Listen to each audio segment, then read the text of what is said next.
What happens when this most dangerous man in Atlanta owes his dignity to a broke college girl with $2.50 and nothing left to lose? She didn't know his name, didn't know that half the city moved when he made a phone call, didn't know that men had disappeared for looking at him wrong. She just saw someone stuck, and she helped.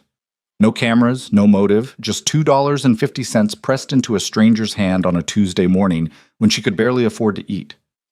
That single moment set off a chain of events that would shake an entire city, destroy a billion-dollar deal, and force the most feared man in Atlanta to choose between his empire and his soul. If this story hits different, drop a like and comment the city you're watching from. I want to see how far this story travels. The bus was running 4 minutes late, which meant Amara Brooks was going to be 7 minutes late to her 8 a.m. statistics exam, which meant she had approximately zero margin left for anything to go wrong. She stood at the corner of Northside Drive and MLK, one earbud in, one out, watching the 71 crawl through the intersection like it had all the time in the world. Her backpack pulled at her left shoulder, laptop, 3 highlighters, 2 textbooks she hadn't finished reading, and a Ziploc bag with 4 crackers and a packet of peanut butter because she'd skipped dinner again last night. The November air was sharp enough to make her eyes water, and she'd forgotten her gloves somewhere between her grandmother's kitchen and the front door. And now her fingers were curled into her sleeves, knuckles already raw. She did the math in her head the way she always did. Compulsively, automatically, the way some people check their breathing. Rent was 3 weeks away. Her scholarship disbursement wouldn't post until the 15th, which was 9 days from now, which meant 9 days of making her current account balance, $41 and change, stretch across bus fare, groceries, her phone bill, and whatever her grandmother's pharmacy copay turned out to be this month. She had $2.50 in quarters at the bottom of her bag specifically for this bus ride. She had already spent yesterday's lunch money on a transit card reload she'd miscounted. $41? 9 days. This exam. Keep moving. The 71 pulled to the curb with a hydraulic sigh and the doors folded open. Amara stepped in behind an older woman with a rolling cart and a young guy in scrubs who smelled like antiseptic and coffee. She tapped her card. It beeped green. She exhaled. She was already scanning for a seat toward the back when she heard the argument begin. "Sir, the payment didn't go through." "Try it again." "I did try it again, 3 times. It's declining." "That's not possible." The voice was low and flat, not loud, but with a particular quality that made the small space feel smaller. Amara turned her head without meaning to. The man standing at the fare terminal was tall. Not just tall, but the kind of tall that reorganized the space around him. Dark overcoat, charcoal suit underneath, the kind that didn't have a visible label because it didn't need one. His jaw was sharp, expression controlled in the way that people who were accustomed to never showing discomfort had long since mastered. Korean, she guessed, maybe mid-30s. He was holding his phone over the reader again, jaw tight, and the driver, a tired-looking woman named Diane, according to the placard, was staring at him with the particular patience of someone who had seen every version of this. "Sir, I have other passengers. You need to either pay or step off." "I'm telling you the technology is malfunctioning. I'm telling you it's declined 4 times. The people behind him in the narrow entry were starting to shift. The young guy in scrubs made a sound under his breath. Amara watched the man with the phone try again, watched the terminal flash red, watched something flicker behind his eyes just for a fraction of a second that looked less like anger and more like a man who had suddenly and completely lost the script he'd been running his entire life. It was the lost look that did it, not his clothes, not his face, not any particular thought she had about what was right or decent.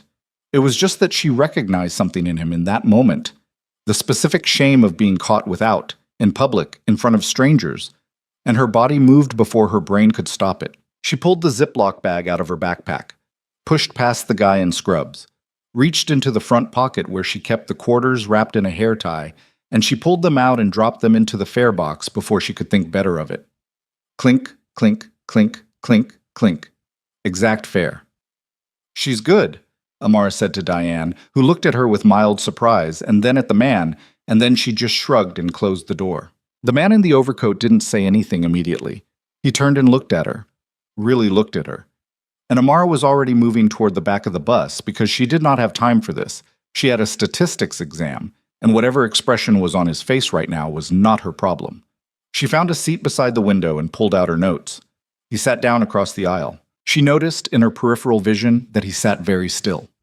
Most people on buses fidgeted, checked their phones, adjusted their bags.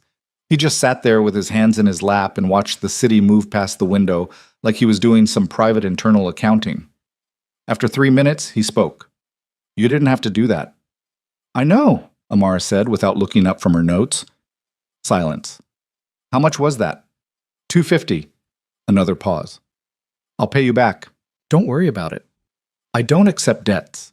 She looked up at that.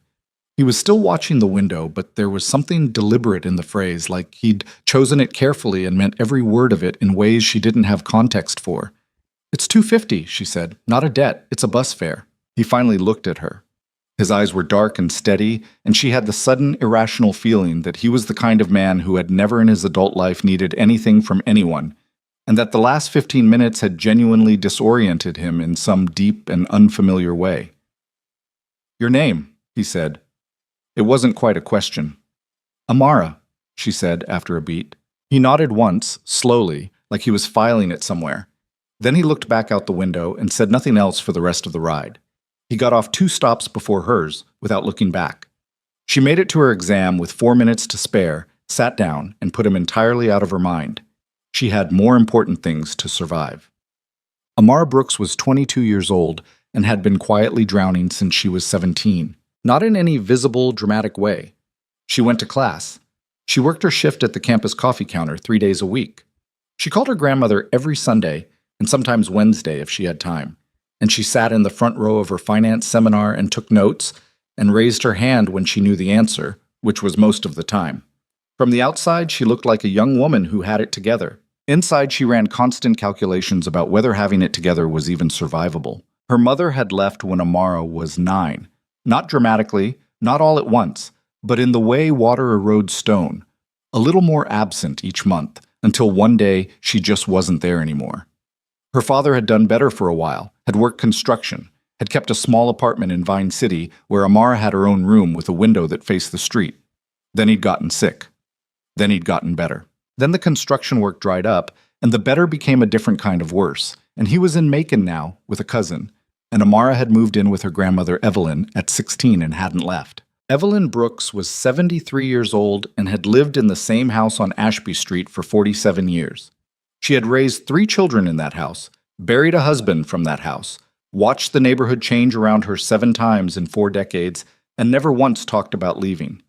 The house smelled like cedar and old coffee and the particular mustiness of a place that had absorbed decades of living. The furniture was dark wood and worn velvet, and photos on every surface. Family graduations, church anniversaries, community picnics stretching back to the 1980s. Evelyn's neighbors were people she'd known since their children were in diapers. She knew which of them had medical issues by the pharmacy bags left on porches. She knew which marriages were struggling by the lights left on too late. It was the closest thing to stability Amara had ever known, and it cost money she didn't reliably have. Her scholarship covered tuition and a partial housing stipend, but it was merit-based and required a 3.4 GPA, which required her to pass every exam, which required her to study, which required her not to work too many hours, which required money she didn't have without working. She had solved this equation imperfectly for 3 years by working exactly 1 hour more per week than was recommended, sleeping 6 hours when she needed 8, and eating 1 full meal a day with strategic crackers. She had not told Evelyn any of this. Evelyn had her own pharmaceutical copays and a heating bill that spiked every winter and a list of small house repairs she'd been deferring since the previous spring. The last thing Amara was going to do was add herself to that list. She did the statistics exam and got it back the following Tuesday with a 91 marked at the top in red pen. She put it in her bag. She went to work. She bought a small coffee with her employee discount and ate her crackers in the break room and thought about nothing in particular. She did not think about the man on the bus. She thought about him 3 weeks later when she was sitting in the Career Center on campus, applying for internships she mostly didn't believe she'd get, and she came across a listing for a summer analyst position at a company called Kang Global Holdings. She almost scrolled past it. The posting was brief, almost aggressively sparse. Summer analyst position, corporate strategy, competitive compensation, downtown Atlanta office, application through corporate portal only. No flashy language about disrupting industries or building the future, Just a clean black and white job listing that looked like it had been written by someone who found enthusiasm distasteful. She clicked the link mostly because competitive compensation meant a number significantly better than her current hourly rate, and she needed a summer position that would cover Evelyn's air conditioning bill, which was not a small thing in Atlanta in June. She filled out the application that night at the kitchen table while Evelyn watched her game shows in the other room.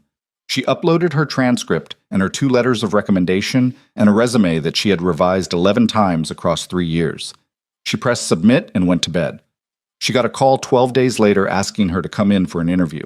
She said yes without looking up the company's revenue, its CEO, or anything about who ran it. She was too tired for optimism. She just put the date in her phone and bought a dry cleaning token for her interview blazer and moved on.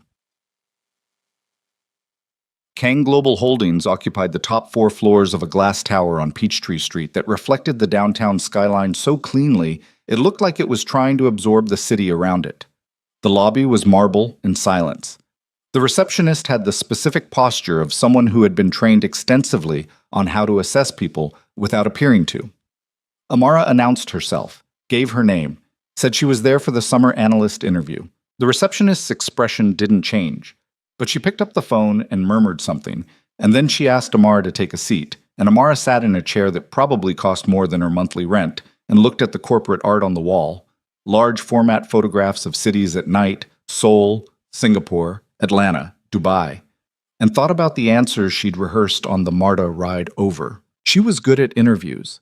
She knew this about herself, not because she was charming or polished in the way that some of her classmates were, the ones who'd done Model UN and debate and had parents who ran things.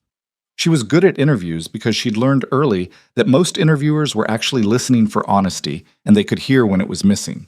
So she answered questions honestly, including the uncomfortable ones, and she didn't perform confidence she didn't feel, and she had a very precise, quietly fierce way of making her point that she'd inherited from Evelyn and never quite managed to sand down. She was shown into a conference room on the 32nd floor with floor-to-ceiling windows and a view that made Atlanta look like something someone had built with care. There was water on the table, still and sparkling, and a tray of untouched fruit, and 3 chairs on one side and 1 chair on the other. She sat in the single chair, pulled out a notebook, uncapped her pen. The door opened. 2 people came in first. A woman in her 40s with close-cropped natural hair and reading glasses pushed up on her head, and a man in his 50s with a gold watch and the efficient movements of someone who had sat in on thousands of these meetings. They introduced themselves. The woman was director of corporate strategy. The man was head of talent acquisition. They sat down. They opened folders. The woman asked Amara to walk them through her background. Amara began to answer, and the door opened again. She heard him before she saw him, or rather she heard the room change, the slight shift in atmospheric pressure that happened when certain people entered spaces, the way the director and the talent acquisition head both subtly straightened without seeming to realize it. He sat down at the head of the table, which put him at the far end and slightly to her left, and he set a single folder in front of him without opening it, and he looked at her. He was wearing a different suit today, dark navy, no tie, and he looked like exactly what he appeared to be in this room, which was a man for whom this building was the least interesting thing he owned. But she recognized the jaw, the stillness, the eyes that assessed without performing assessment, the bus, the quarters, 250. He didn't react. He didn't smile or nod or give any signal that he recognized her, and for a long, tilting second she thought she was wrong, thought she was imposing a narrative on a stranger's face. Then she saw it. A fractional change in the line of his mouth, something contained and deliberate, and she understood that he recognized her perfectly and had chosen not to acknowledge it. The director asked her to continue. Amara continued. She talked about her coursework in corporate finance and quantitative analysis. She talked about the independent research project she'd completed on housing development economics in rapidly gentrifying urban corridors, which she'd written specifically because it was real, because Vine City was real, because she'd watched it happen in real time from Evelyn's front porch. She talked about what she understood about community impact assessments and what she thought was missing from most corporate-led development narratives. She was clear and specific, and she didn't apologize for any of it. The man at the head of the table didn't look at his phone. He didn't write in his folder. He just listened, and the quality of his listening was unusual. It had weight to it, the way certain kinds of silence had weight.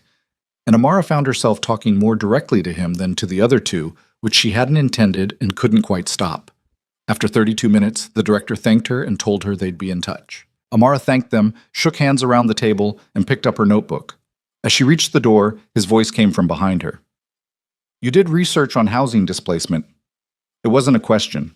She turned. He was still seated. The director and the talent acquisition head were both looking at him. "Yes," Amara said. "In what neighborhoods?" "Vine City, Pittsburgh, English Avenue. I grew up there." Something moved behind his eyes. Brief, controlled. "We'll be in touch," he said. His voice was exactly the same as it had been on the bus, low and flat, and carrying that particular weight of someone who never wasted words because they'd learned early that they didn't need to. She took the elevator down alone, stepped out into the Atlanta November, and stood on the sidewalk for a moment with the city noise moving around her. She had a feeling she was going to get the job. She wasn't sure if that was a good thing. The offer came 5 days later in an email from the director of corporate strategy, with a compensation figure that made Amara read it 3 times to make sure she hadn't miscounted the digits. She accepted within the hour. She didn't tell Evelyn the salary number because Evelyn would worry about what it meant, and Amara wasn't sure yet what it meant either. She started on a Monday in January, 2 weeks into the spring semester, in a role that required her to be downtown 3 days a week. She was assigned a desk and a bullpen on the 31st floor with 5 other analysts, 2 recent graduates from Georgia Tech, 1 from Emory, 1 who'd transferred from a firm in New York and never let anyone forget it, and 1 other scholarship student, a Haitian-American woman named Lena, who had a very precise way of saying nothing when she had something devastating to say. Lena became her first real friend inside the building within approximately 8 days. The work was technical and demanding in the way Amara had expected. Financial modeling, market analysis, internal reports on real estate acquisition strategies across the Southeast Corridor. She was good at it. She was better than good. She had a particular feel for the way numbers told stories that wasn't common in people her age, a combination of formal training and the informal education of growing up in a household where the difference between $60 and $40 in the account was the difference between making it to Friday or not. What she hadn't expected was the access. Kang Global Holdings was structured on paper as a global real estate and technology investment firm with diversified holdings in 7 countries. The real estate division alone had assets across residential, commercial, and mixed-use development, with projects currently active in Atlanta, Chicago, Houston, and 3 markets in South Korea. The technology arm held minority stakes in logistics software and urban data analytics companies. The portfolio was enormous and complex, and the analysis work never stopped. But the firm ran tight, and on the 31st floor there was a very particular kind of silence around certain decisions: project budget transfers, travel schedules for senior leadership, communications that went through the CEO's office that were logged internally as confidential strategic consultation. Amara noticed these things because she noticed everything, because she had grown up in households where missing a small signal early could mean missing the whole story. She also noticed that the CEO came down to the 31st floor more often than the org chart would have suggested. Not always for meetings. Sometimes he just walked through, spoke with people briefly, looked at screens, left. The analyst called it a walkthrough, but the more she watched, the more she thought it looked less like a manager checking in and more like something else. A man taking the temperature of a room, reading something invisible in the micro-behaviors of the people around him. He acknowledged her on her 3rd day with a nod as he passed her desk. On her 6th day, he stopped and asked what she was working on. She told him, specifically and without performance, and he looked at her screen for a moment and made one observation about a variable she hadn't weighted correctly and left. She fixed it. He was right. On her 14th day, he stopped again. "You said you grew up in Vine City." She turned in her chair. He was standing a few feet away, jacket on, hands in pockets, with the air of someone asking a casual question who was not asking casually. "Ashby Street," she said, "with my grandmother." "Still there?" "She's lived there 47 years. He was quiet for a moment. "Come to the 32nd floor at 5. He walked away before she could respond. She told Lena, who gave her a very long look and said, "You know who he is, right?" in a voice that had careful in every syllable. "He's the CEO," Amara said. "He's the CEO," Lena agreed, with the tone of someone who meant an enormous amount by the word "the." The The 32nd floor at 5 o'clock was almost entirely empty. The executive assistants had gone. The meeting rooms were dark. He was in his office with the glass wall and the view that faced south, where on clear days you could see past downtown toward where the city's older neighborhoods bled into each other. And on very clear days you could pick out the specific rooftops of streets that hadn't been renovated and weren't sure they were going to be. He had 2 chairs in front of his desk, and he pointed her to one of them. He sat on the edge of his desk. Not behind it. That detail registered. "The West Side Corridor Project," he said. "I know it," she said. "I've been running the community impact comparators for the last week and a half." "Then you know the scope." She did. The West Side Corridor Project was the firm's largest active development in Atlanta, a mixed-use redevelopment spanning 4 city blocks in the area, bracketed by Vine City and English Avenue, projected to bring high-density residential, retail, and co-working space to what the internal briefs described as an underutilized urban corridor with significant appreciation potential. The project had a 2-year build timeline and a projected return on investment that made the board very happy and the marketing department very busy. It also, according to the acquisition documents she'd been given to review, required the demolition of 11 residential properties on 2 streets. One of those streets was Ashby Street. "The relocation packages are structured through third-party housing coordination," she said. "I've seen the numbers." "I need your assessment, not the numbers. Your assessment." Amara looked at him. He was watching her with the same quality of attention he'd had in the interview room, except they were alone now, and there was no director on the other side of the table. "Are you asking me because I grew up there, or because you want an honest answer?" she said. Something shifted in his face. Almost nothing. But almost nothing, from a man this controlled, was the equivalent of someone else's visible reaction. "Those aren't separate questions," he said. She breathed for a moment. "The relocation packages are 90 days, she said. "The comparable housing search assistance covers a 30-mile radius from the original address. In Atlanta's current rental market, at the price points these families are operating at, a 30-mile radius from Vine City means Morrow or Union City, assuming availability. That's an hour commute minimum. Several of the residents are elderly. At least 2 are disabled. One family has children in Booker T. Washington High School. 90 days to relocate with those constraints, in this market, is not a relocation package. It's a deadline." She stopped. He had not moved.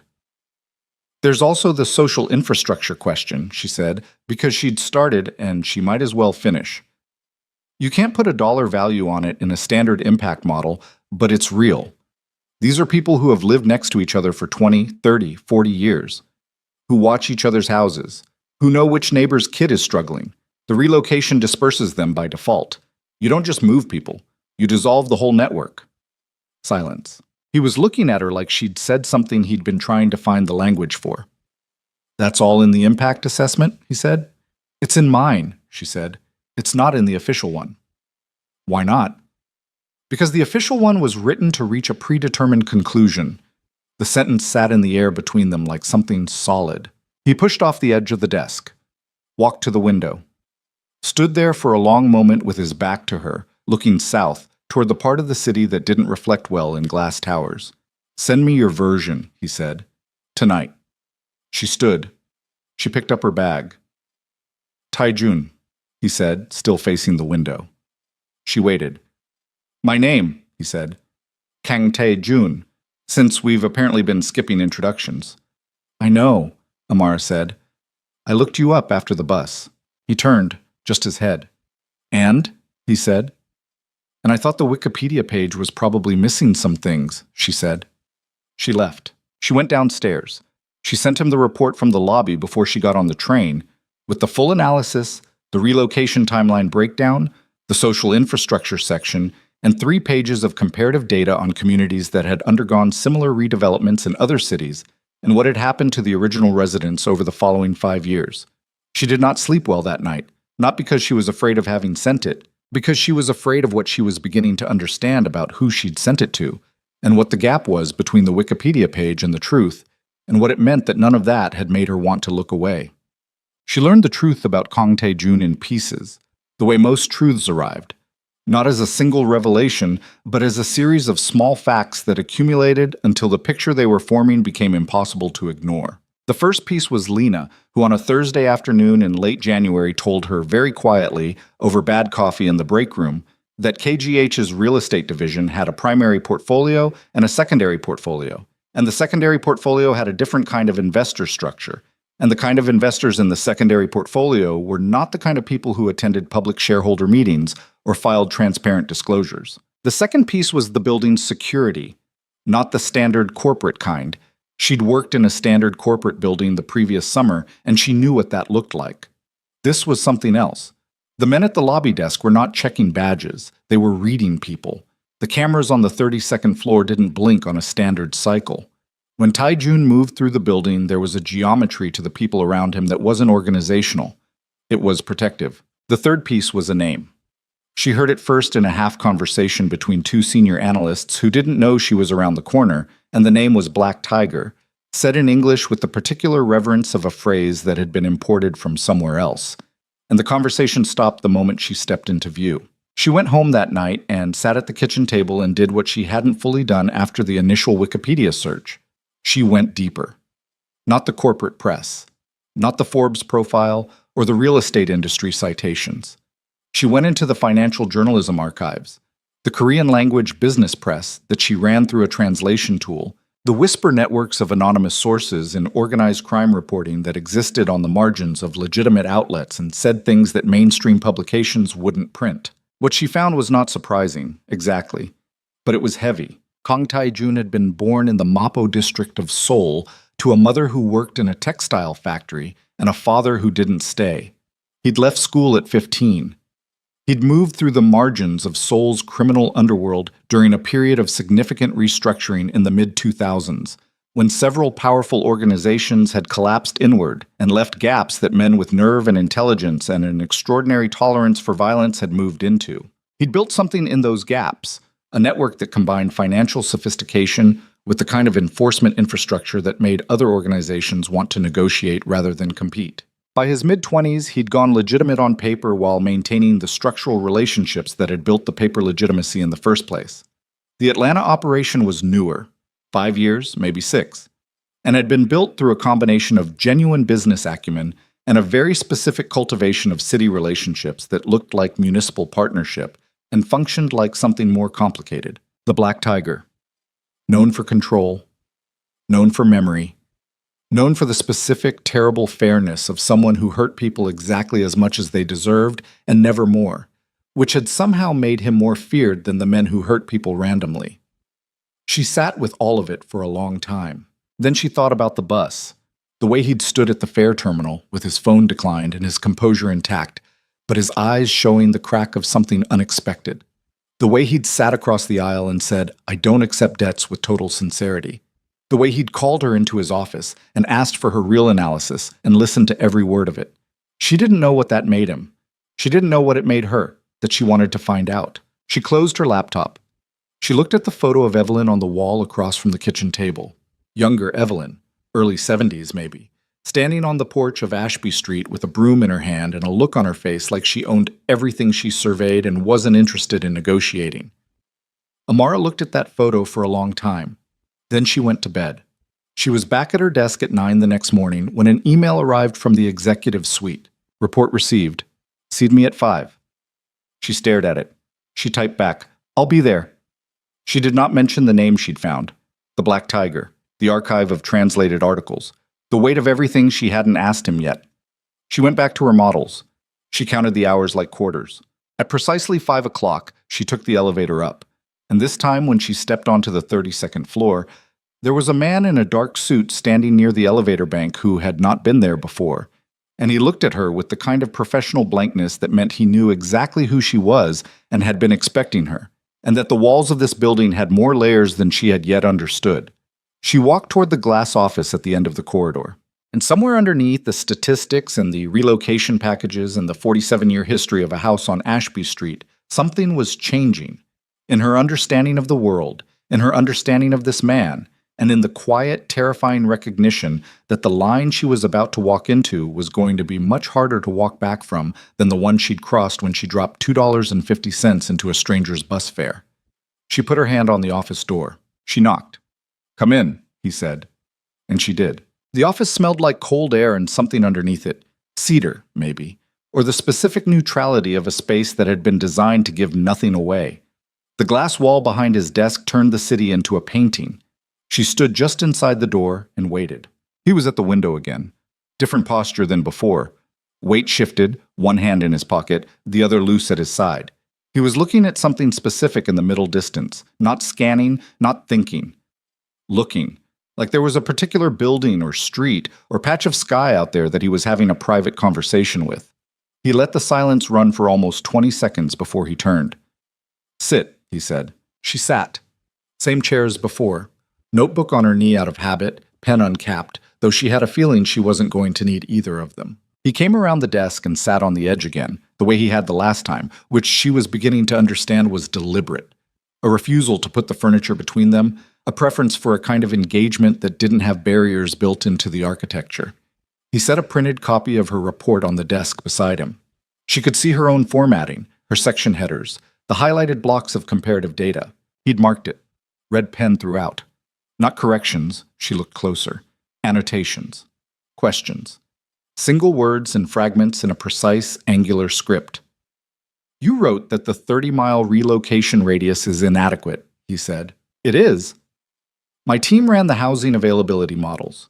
"Your team ran the housing availability models for the price range in the official relocation package," she said.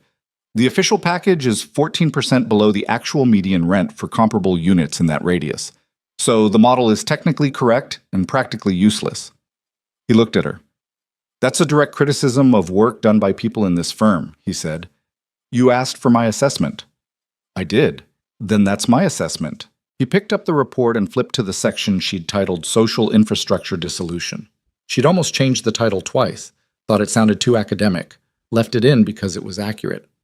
He read for a moment, even though she could tell he'd already read it, probably more than once. "You wrote that community networks function as informal safety infrastructure," he said. "You quantified it." "I approximated it, based on studies from 4 comparable redevelopment sites. The social support value, informal childcare, elder assistance, emergency resource sharing between neighbors who've known each other for decades.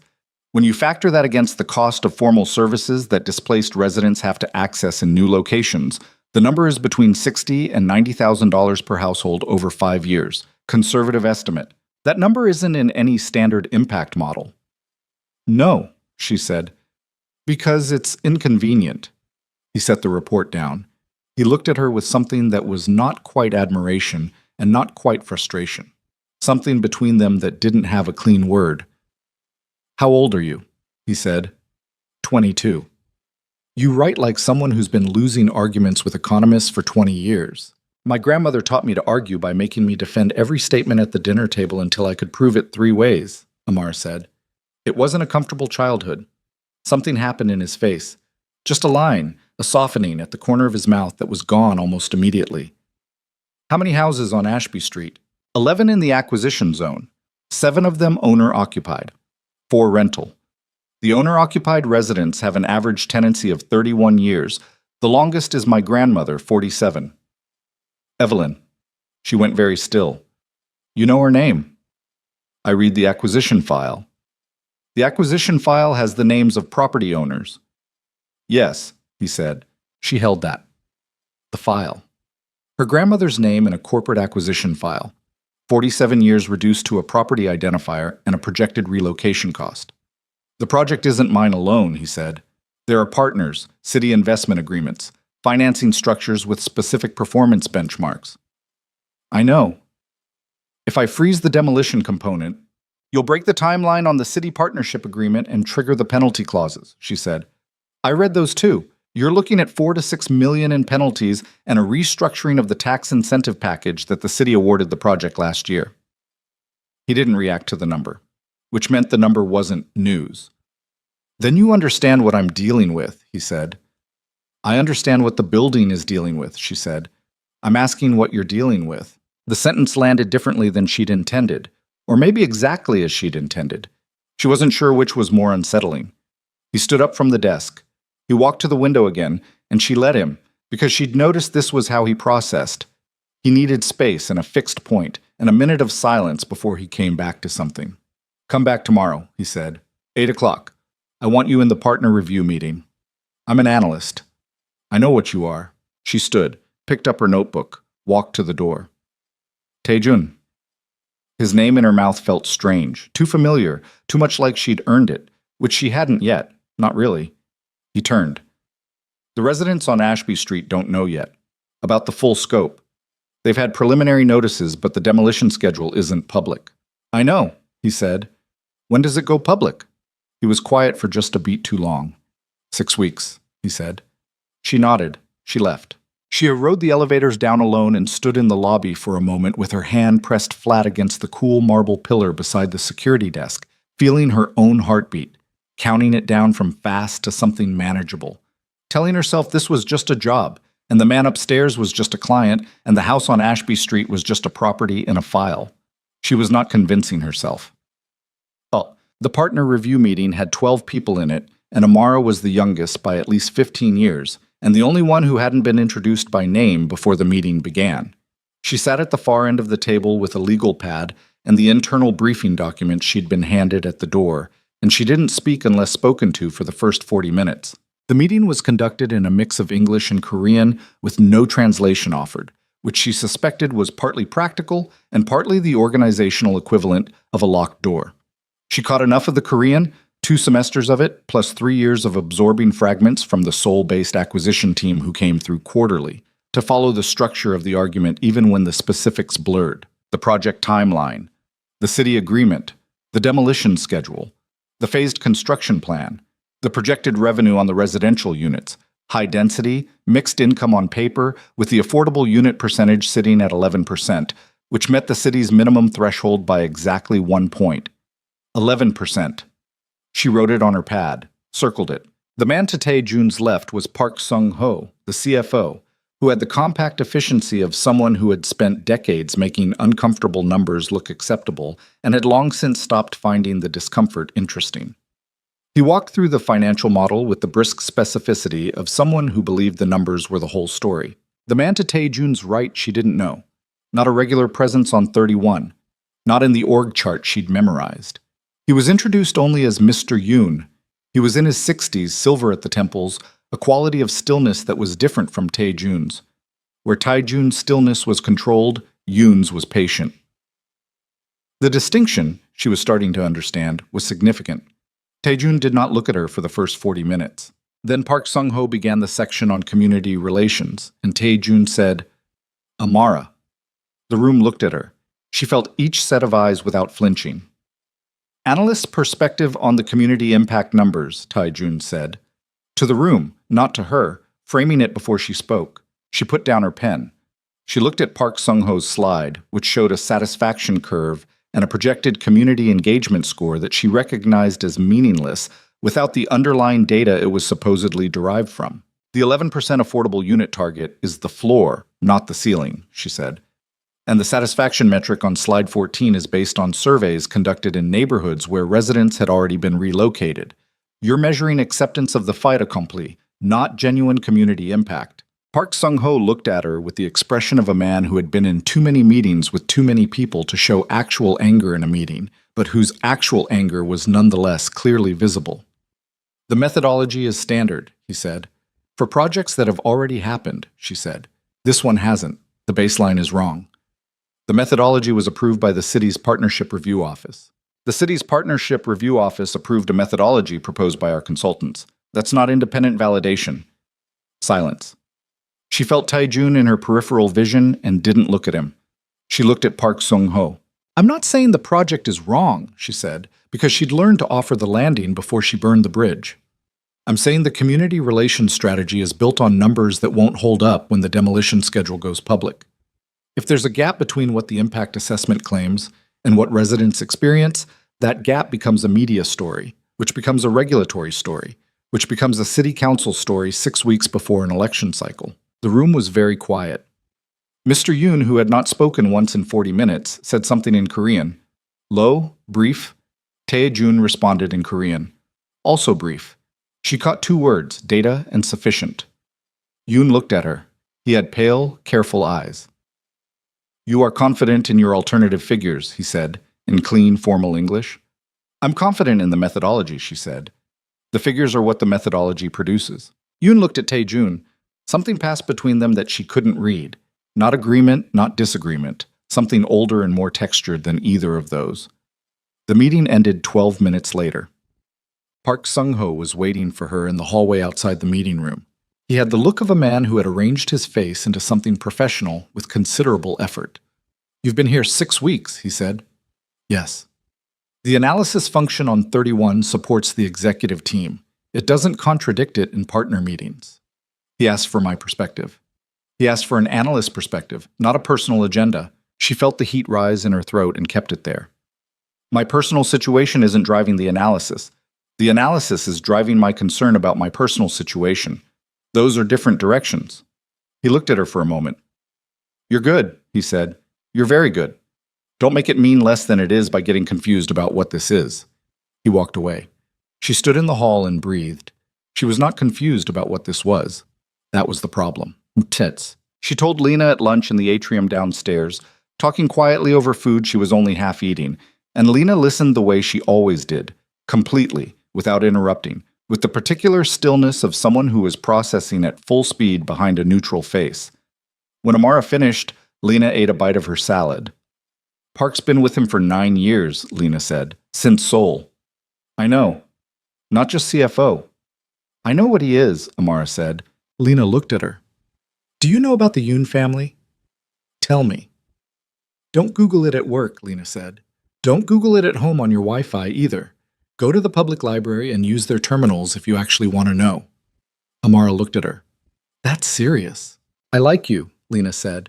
"I'm telling you because I like you. The project has investors that are not on any public filing. The Yoon family is one of 3 that are not on any public filing. You just sat in a room with one of them and disagreed with his CFO about data methodology."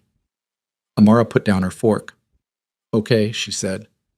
"Okay," Lena agreed. "Eat your food." She went to the library on Saturday. She used a terminal in the back corner near the reference stacks, the one that faced the wall, and she spent 3 hours reading everything she could find about the Yoon family. The public version, which was thin and strategic, a construction magnate with interests across East Asia and 2 sons and a reputation for philanthropic activity that was photographed often and documented vaguely.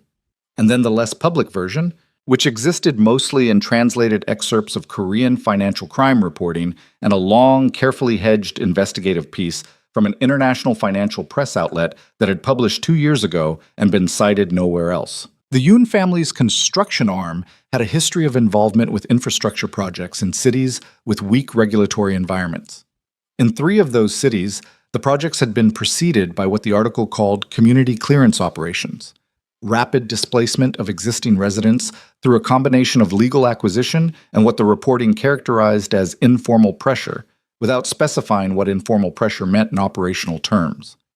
She read it twice. Then she sat in the library with the screen in front of her and thought about Tae-jun at his window, his annotated copy of her report, the red pen questions in the margins. "Come back tomorrow, 8 o'clock. I want you in the meeting." She didn't think he knew all of it. She thought he might know more than she could see and less than she needed him to, and that the space between those 2 things was where the real danger lived. She thought about her grandmother at the kitchen table, the Sunday call, the way Evelyn always ended the call with, "It's going to be fine, baby," without Amara ever specifying what it was. She deleted the browser history, even though she knew it probably didn't matter. She walked home through the early February cold with her hands jammed in her pockets and her mind moving fast and nowhere useful. Monday morning, she was at her desk at 8:50 running numbers when the email came. Not from Tae-jun. From an address she didn't recognize. A personal Gmail account. No signature, no context. Just a document attached and 3 words in the body of the email. "For your records." She looked at the attachment for a long moment without opening it. Then she opened it. It was a copy of the demolition permit application for the West Side Corridor project. Not the summary she'd been given as part of her analyst briefing. The full application with appendices. The demolition scope she'd understood to cover 2 streets in the acquisition zone, 11 residential properties. This document listed 17. She read it again. 17 properties. 6 more than what was in the internal materials she'd been given. 6 more houses. More families. More names in an acquisition file she hadn't been shown. Her hands were completely still on the keyboard. She was aware of her own breathing, the specific sound of it in the quiet of the floor, the way it had slowed and deepened without her telling it to. She forwarded the document to her personal email from a private browser window. She closed the window. She sat for another minute looking at the screen. Then she picked up her phone and sent a one-line text to Lena. "We need to talk, not here." She didn't go to the 32nd floor that day. She sat at her desk and ran models and answered emails and spoke to no one she didn't have to speak to, and underneath all of it, she felt the ground changing the way it does before something structural gives, that low vibration that isn't quite sound and isn't quite sensation, but registers in the body as warning. Taejun called her cell at 4:53. She looked at the screen, let it ring twice, answered. "You didn't come up," he said. "I was working. I told Park the methodology issue needed to be addressed in the next revision." She said nothing. "Amara, I need to ask you something," she said, directly. A pause. "Go ahead." "The demolition scope in the acquisition documents I was given. The internal briefing says 11 properties." Silence. "Is that the complete list?" she said. The silence went 3 seconds. 4, 5. "Where did you see a different number?" he said. Very flat, very controlled. "Is 11 the complete list?" she said again, because she was not answering that question. Not yet, not until he answered hers. 6 seconds. 7. "Come to the office," he said. "Tell me here." "Amara, 17, she said. "I'm looking at a demolition permit with 17 properties on it. That's 6 families who aren't in any briefing material I've been given. So I'm asking you directly, did you know or didn't?" He didn't answer. That was the answer. Amara stood in the middle of the 31st floor bullpen with her phone pressed to her ear and the silence on the other end of the line running long enough to become its own kind of confession, and she felt something in her chest go very cold and very still, the way water goes still right before it freezes.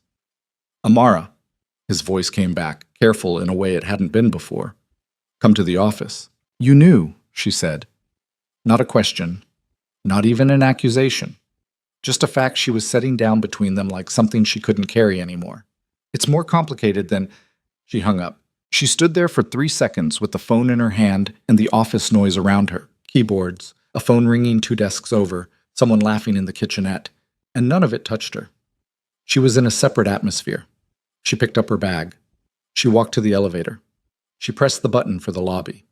The doors opened on the 32nd floor.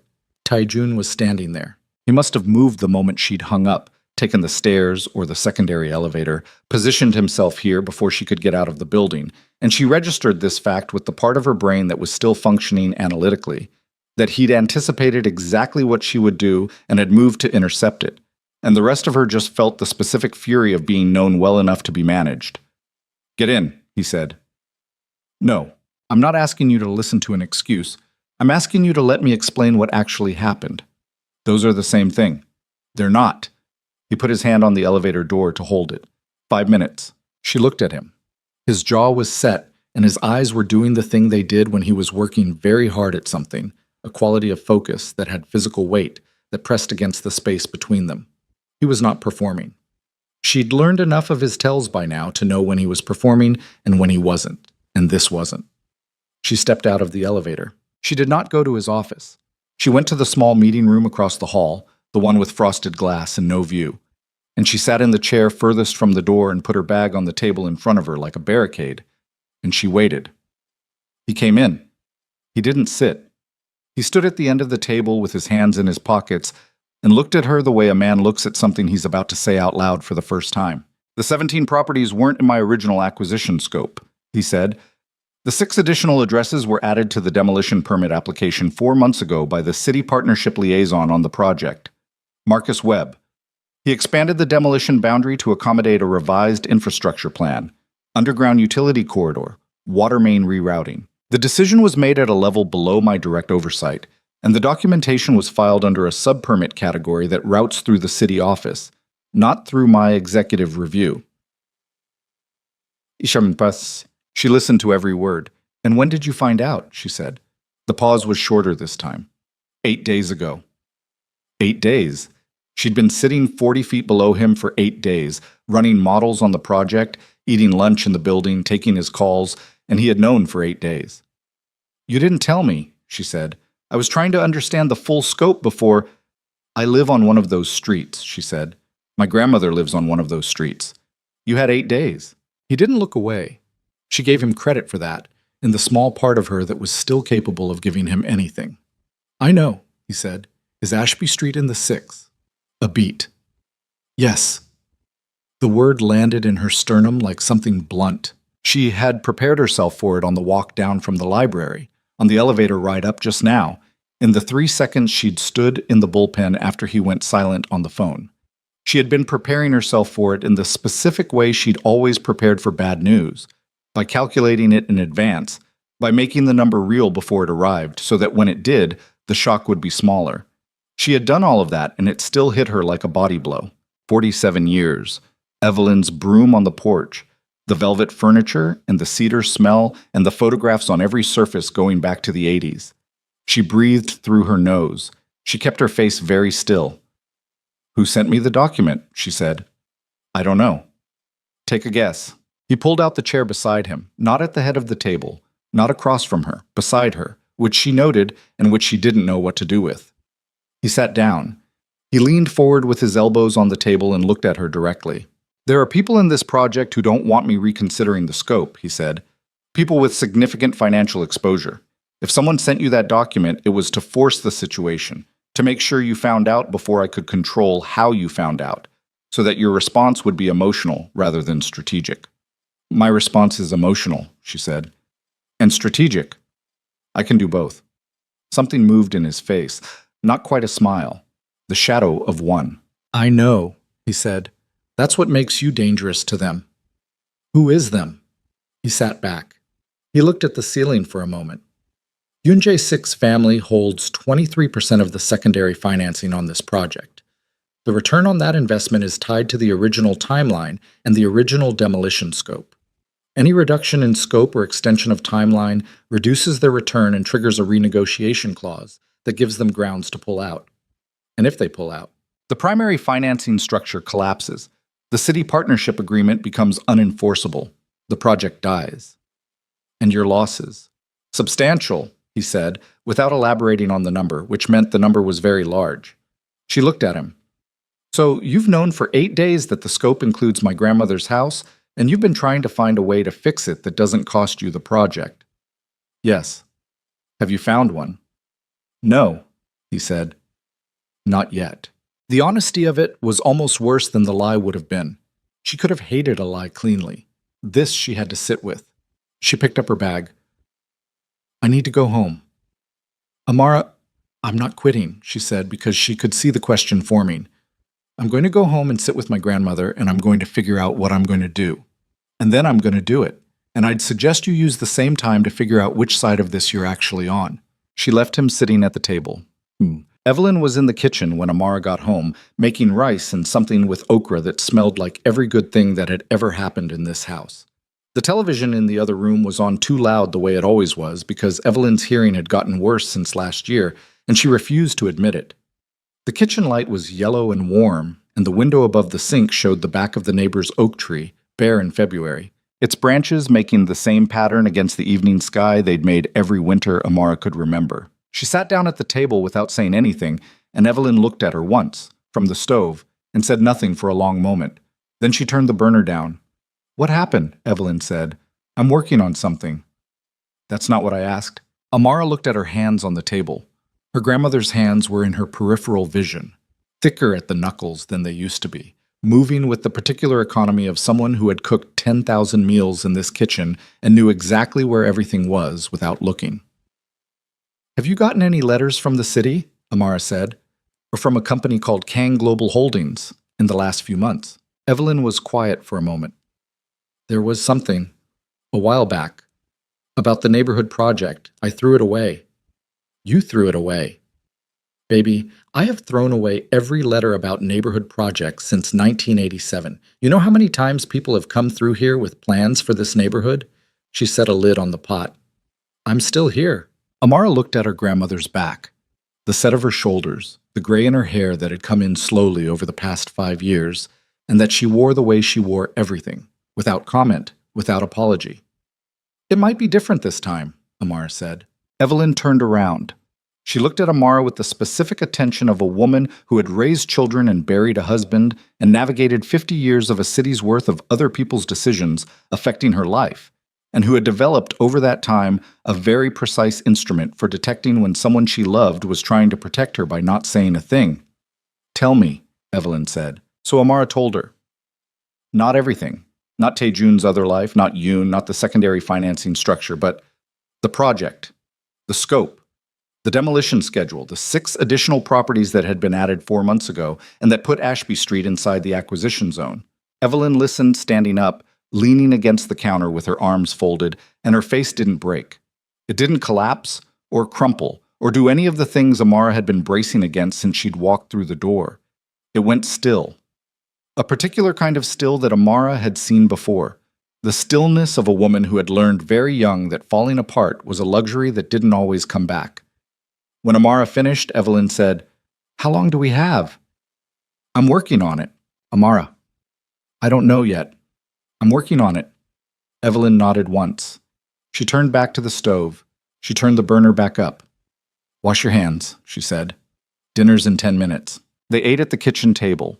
Evelyn talked about Mrs. Patterson next door, whose granddaughter had just gotten into Spelman, and about the oak tree in the back that needed trimming before spring, and about a recipe she'd seen on television that she wanted to try if she could find the right kind of pepper at the store. She talked the way she always talked, with the specific warmth of someone who loved the texture of ordinary life and intended to keep living it. Amara ate and listened and felt the house around her like a physical thing. She got the call at 7:43 the next morning while she was on the MARTA platform. It was a number she didn't know. Atlanta area code. "Ms. Brooks?" A man's voice. Smooth, unhurried, with the quality of someone who is accustomed to his calls being received on the first ring. "My name is Yoon Jae-sik. I believe you've been made aware of my involvement in the West Side Corridor project." She stood very still on the platform. The train was 2 minutes out. She could feel the change in air pressure in the tunnel. "I'm aware," she said. "I wanted to introduce myself," he said, "in the spirit of transparency, since you've been doing such thorough work on the community impact analysis." The way he said thorough, like a word with teeth in it. "What do you want?" she said. "I want to have a conversation," he said, "about your continued involvement in the project, and about what that involvement looks like going forward." "I'm listening." "Not on the phone," he said. "I'd like to meet. Today, if possible. There's a restaurant in Buckhead. Lunch. I have work." "I've spoken to Mr. Kang this morning," he said. "Your schedule is free." She absorbed that. Taejun had cleared her schedule, or Yoon had told her he had, which was its own kind of message. 12:30, she said. "Perfect," he said. "I'll send the address." The train came. She got on. She stood holding the bar above her head and watched the dark tunnel wall move past the window and thought about the specific geometry of what had just happened. The call she hadn't expected, the name she'd read in the library, the schedule cleared without her knowledge, the restaurant in Buckhead where a man she'd never met wanted to have a conversation about her continued involvement. She texted Lena. "Yoon called me. 3 seconds. Then, don't go alone. Then, actually, go. But tell someone exactly where you are." She texted the address to Lena when it came through. Then she sat down when a seat opened up, and she looked at her own reflection in the dark window across the train, and she did something she'd been doing since she was 17. She ran the calculation. What she had, what she was up against, what she could and couldn't afford to lose. The calculation kept coming back to the same answer. She couldn't afford to lose any of this, and she was about to lose all of it. The restaurant was the kind of place that didn't have prices on the menu because if you needed to see the price, you'd already answered the relevant question about yourself. Yoon was already at the table when she arrived, in a dark suit with a pocket square she recognized was probably worth her monthly rent, and he stood when she approached, which was a courtesy that felt like a warning. He was older up close, early 70s maybe, with the careful posture of a man who had maintained his body the way he maintained everything as an instrument of function. His eyes were the pale color she'd noticed in the meeting room, and they moved over her with an assessment so rapid and thorough it was almost clinical. "Ms. Brooks," he said, "thank you for coming." "Thank you for the invitation," she said, because she was not going to give him the satisfaction of the alternative. They sat. He ordered tea. She ordered water. The waiter disappeared. "You're very capable," he said. Not a preamble. Not small talk. Just the opening move of a man who didn't do small talk. "The analysis work you've done on the West Side Project is genuinely impressive. I've read it in full. I didn't know it had been shared with you." "Tae-jun and I share most things," he said.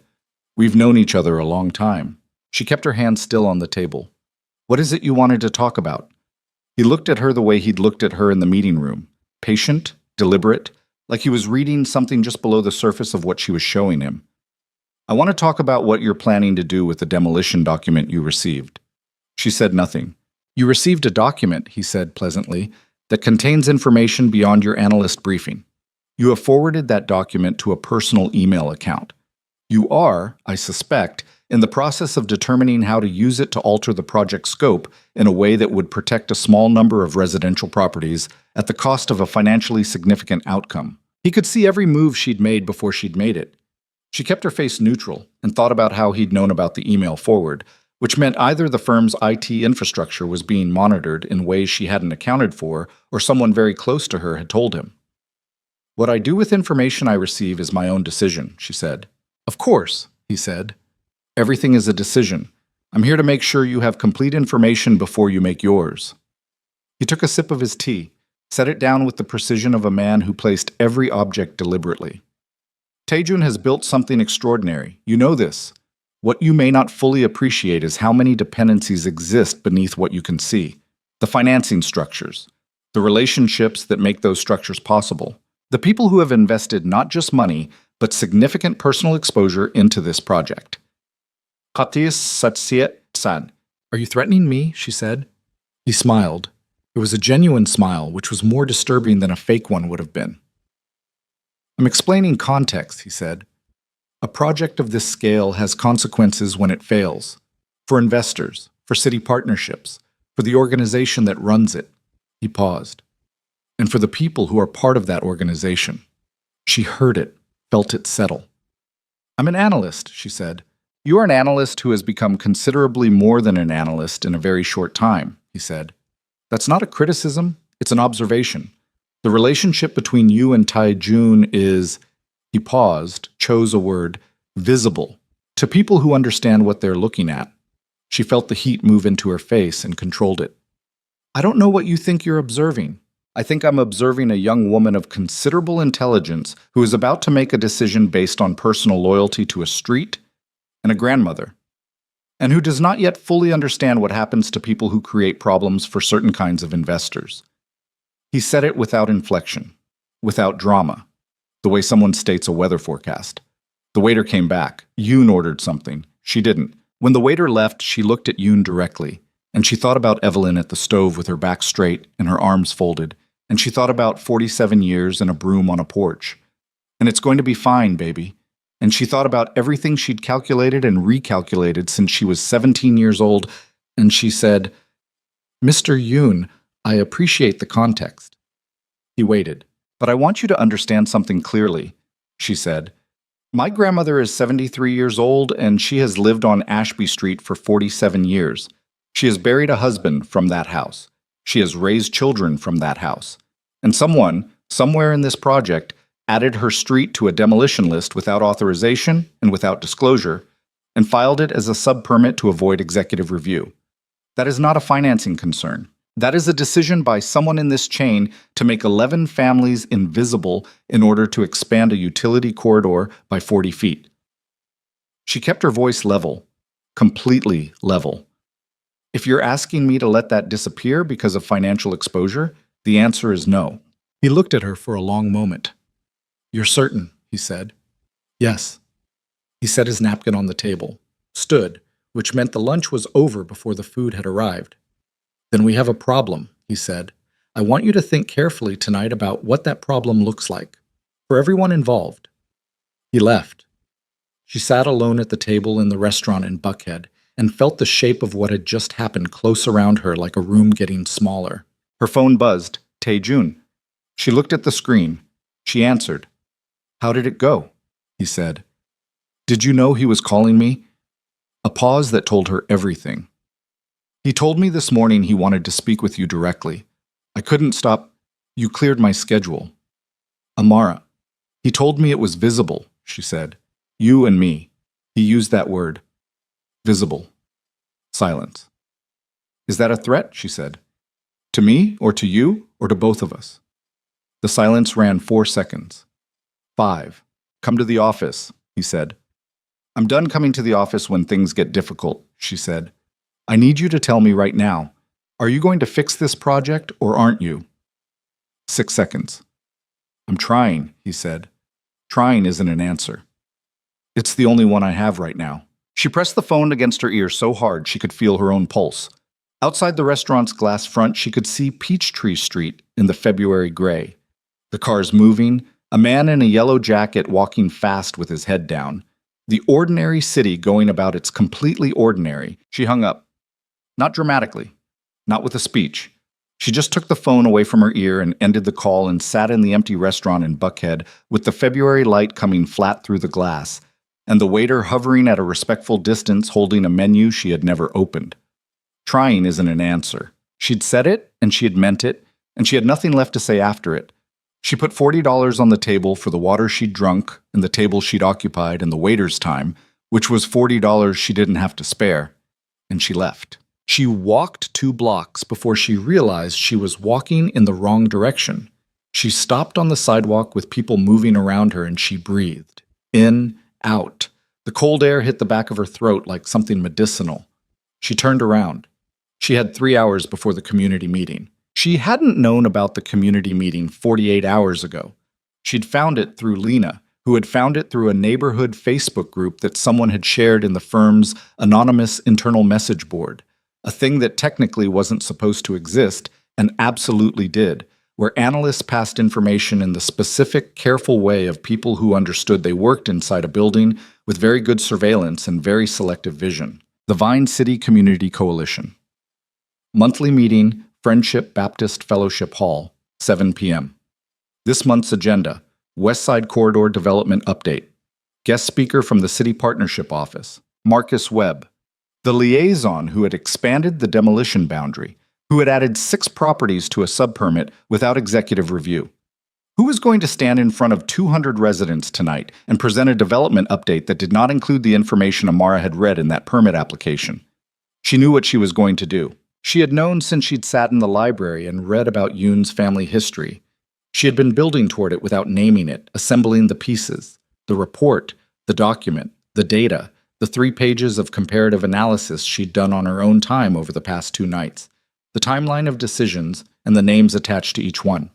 She had the document. She had the analysis. She had a community meeting at 7 o'clock and a man named Marcus Webb who was going to walk into that meeting unprepared for what was about to happen to him. She called Lena. I need a printer.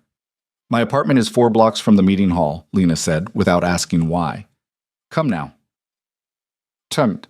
Lena's kitchen table was covered in pages by 5:45. The demolition permit, the original acquisition scope and the revised one side by side, with the 6 additional properties highlighted.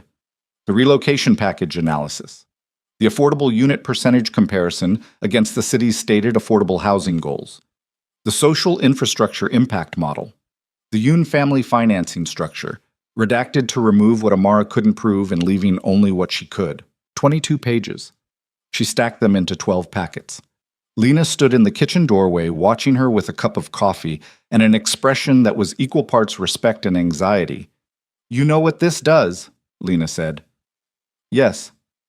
To the project. To your job. Yes. To him. Amara looked up.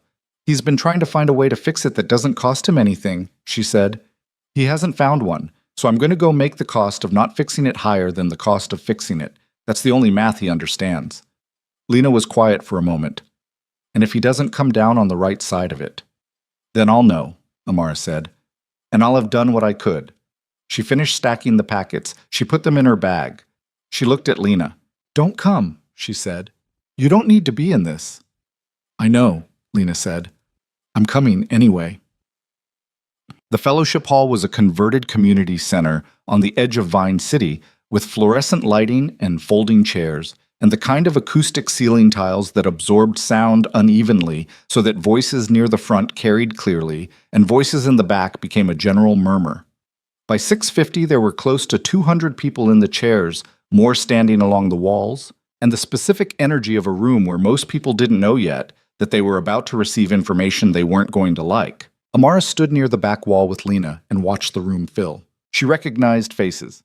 Mrs. Patterson from next door, who was sitting in the third row with her hands folded and her good coat on. The Diallo family from 2 streets over, 3 generations worth, grandmother, mother, and the teenage boy who mowed Evelyn's side yard in the summers for $20 and a plate of food. A cluster of men near the windows who she knew by sight as the informal block association of English Avenue, who showed up to every community meeting because their fathers had shown up to every community meeting before them, and that was simply what you did. She did not see Evelyn. She had not told Evelyn she was coming tonight. She had not been able to make herself have that conversation. Marcus Webb arrived at 6:58. He was younger than she'd expected, early 40s, light-skinned, with the specific grooming of a city official who understood that appearance was credential and had invested accordingly. He had an assistant with a laptop and a portable projector, and he moved to the front of the room with the practiced confidence of a man who had done this before, who had stood in rooms like this and delivered information to communities like this and walked out afterward without the information touching him. He set up his presentation. Amara looked at the room. She looked at the faces. She thought about her grandmother's kitchen, the way Evelyn had turned the burner back up and said dinner's in 10 minutes, and talked about Mrs. Patterson's granddaughter getting into Spelman. She reached into her bag. Mom. Webb started at 7 on the dot. He had a slide deck, professionally produced, with the city's seal and the Kang Global Holdings logo side by side in the header, which Amara noted with a particular feeling she couldn't name. He talked about economic development. He talked about job creation. He talked about mixed-income residential opportunity and urban revitalization and community investment and every phrase that had been deployed in every neighborhood in every American city to describe the process of replacing one kind of people with another kind of people while making it sound like progress. He was good at it. She had to give him that. He had the cadence of it, the particular fluency of someone who had absorbed the language so completely that he'd stopped hearing what it was replacing. He was 12 minutes in when Amara raised her hand. Webb looked at her. Questions at the end, please. I have a document question, she said. It won't take long. Questions at the end.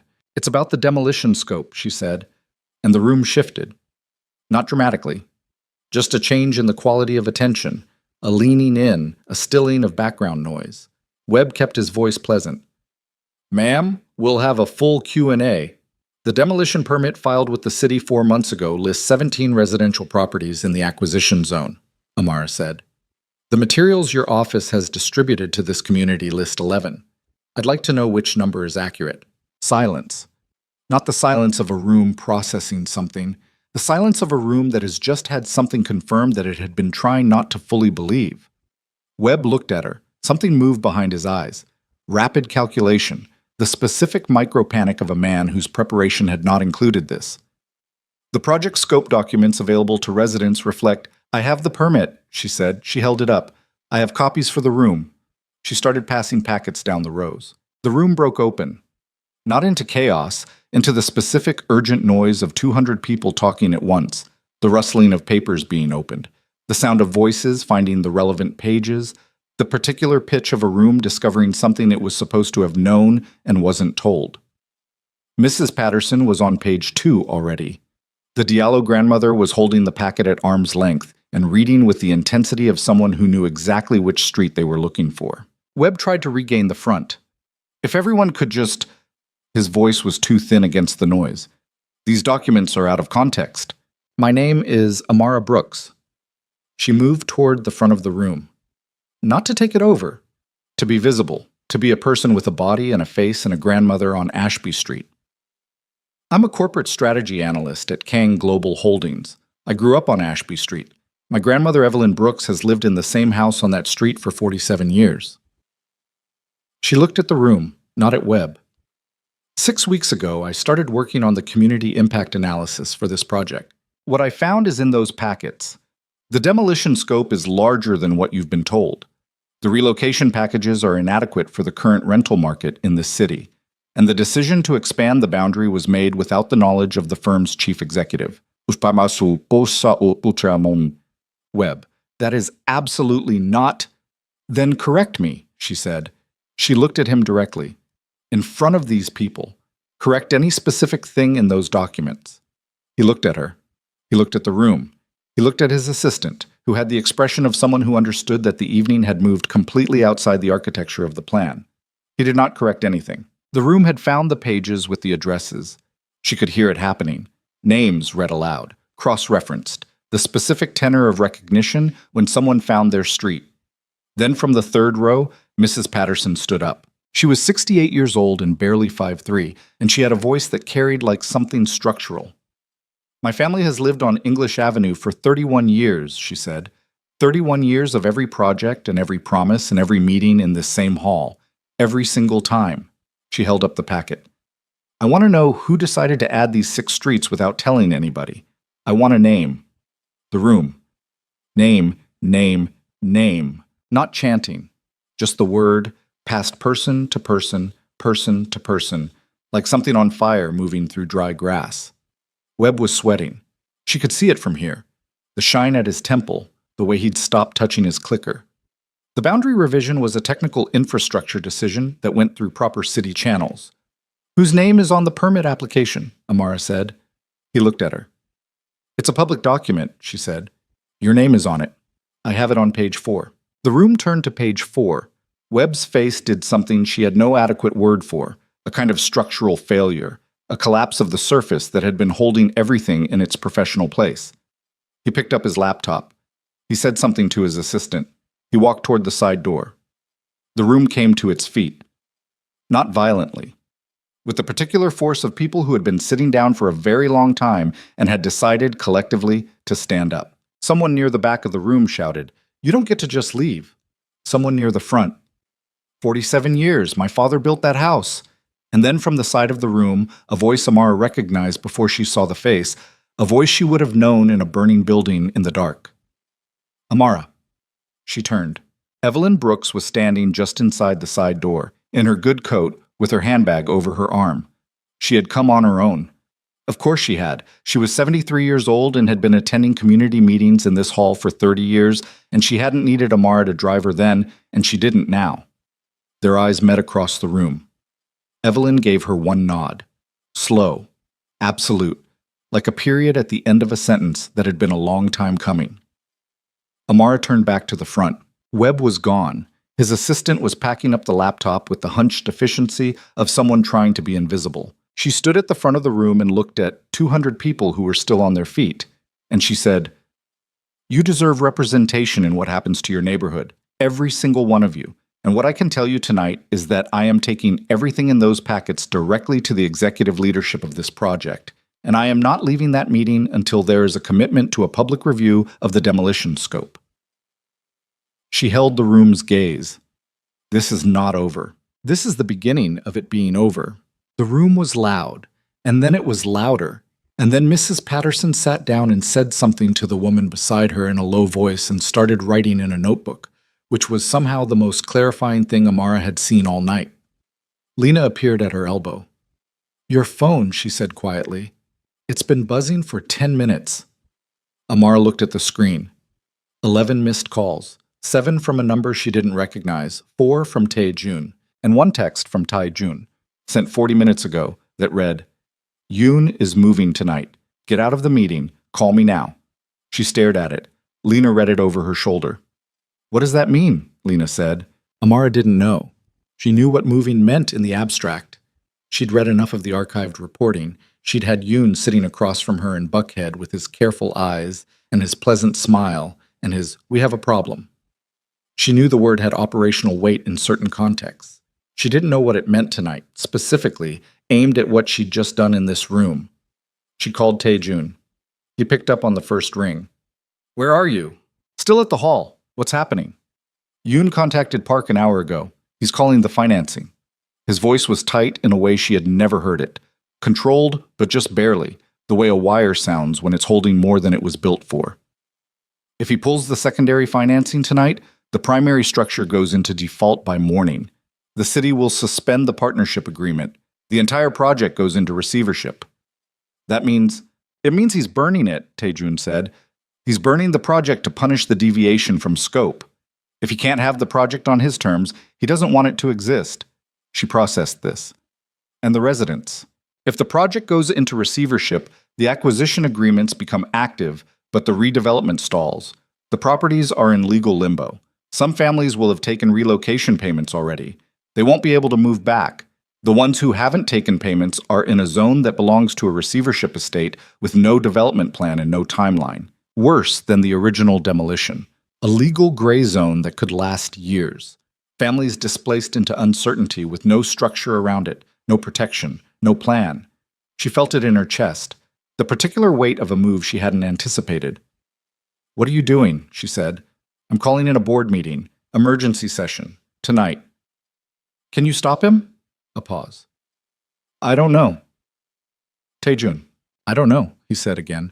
"He has the contractual right to call the financing under the deviation clause. If the board agrees that a material deviation from scope has occurred, has it?